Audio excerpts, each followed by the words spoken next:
Hello दोस्तों। कहा जाता है कि शीतला अष्टमी पर व्रत कथा जरूर सुननी चाहिए। एक बार जब माता शीतला को पृथ्वी भ्रमण करने की इच्छा हुई, उनकी इच्छा हुई कि मैं पृथ्वी पर भ्रमण करूं, तो उन्होंने ये सोचा कि संसार में कौन कौन उनकी पूजा करता है, कौन कौन उन्हें मानता है। यह जानने के लिए शीतला माता ने बुढ़िया का रूप धारण करके धरती पर आई। शीतला माता आसपास देखने लगी कहीं मंदिर हो मेरा, लेकिन उन्हें कोई भी मंदिर नजर नहीं आया, ना कोई उनकी पूजा करते हुए देखा किसी ने। तो शीतला माता को गलियों में घूम रही थी, तभी एक मकान में किसी ने चावल उबला हुआ पानी, चावल जो उबालते हैं ना, उसका गर्म पानी फेंक दिया। चावल का पानी शीतला माता के ऊपर गिरा, जिससे माता के शरीर पर छाले पड़ गए। चावल के पानी से जलने के कारण माता के शरीर में ताप और जलन होने लगी। शीतला माता जलन से चिल्लाने लगी, अरे मैं तो जल गई, मुझे जलन हो रहा है, कोई मेरी मदद करो। लेकिन किसी ने माता की मदद नहीं करी।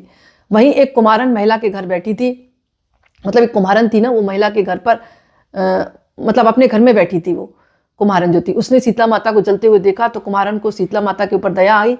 उन्होंने उन पर खूब सारा ठंडा पानी डाला और कहा, माँ रात को बनी हुई राबड़ी और दही है, ये आप खा लो। बूढ़ी माई ने ठंडी ज्वार की रोटी और राबड़ी खाई, दही खाई, जिससे उन्हें ठंडक मिली। भोजन के बाद महिला की नज़र जब बूढ़ी माई के सिर पर पड़ी, तो कुम्हारन ने देखा कि एक आँख बालों के अंदर छुपी है। एक आँख मतलब आँख बालों के अंदर छुपी है। यह देखकर कुम्हारन डरकर भागने लगती है। तभी बूढ़ी माई उससे कहती है, रुक जा बेटी, डर मत, मैं कोई भूत चुड़ैल नहीं हूँ, मैं शीतला देवी हूँ।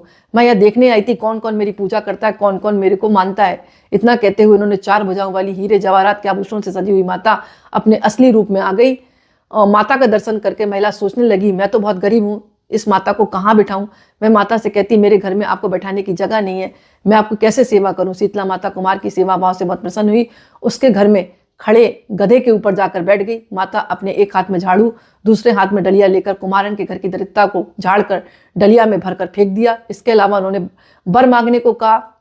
कुम्हारन ने हाथ जोड़कर कहा माता से कि आप इसी गांव में स्थापित होकर रह जाएं। इसके अलावा कुम्हारन ने माता से कहा, होली के बाद पड़ने वाली अष्टमी को दिन जो भी आपकी पूजा करके आपको ठंडा जल, दही, बासी भोजन अर्पित करेगा, उसके घर की दरिद्रता दूर होगी।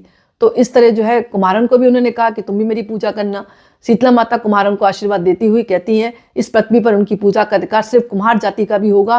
और माता कुम्हारन के गांव में स्थापित हो गई। माता अपने नाम की तरह ही शीतल है, अपने भक्तों को कष्ट से उबारती है। कहा जाता है इसी दिन कुम्हारन के घर जाकर उसको पैसे देने से, उनका मटका खरीदने से भी घर में सुख, समृद्धि और बरकत बनी रहती है, क्योंकि शीतला माता का कुम्हारन को आशीर्वाद है। क्योंकि कुम्हारन के कहने से ही वो अपने भक्तों के लिए, मतलब सामने पूजा के लिए स्थापित हो गई।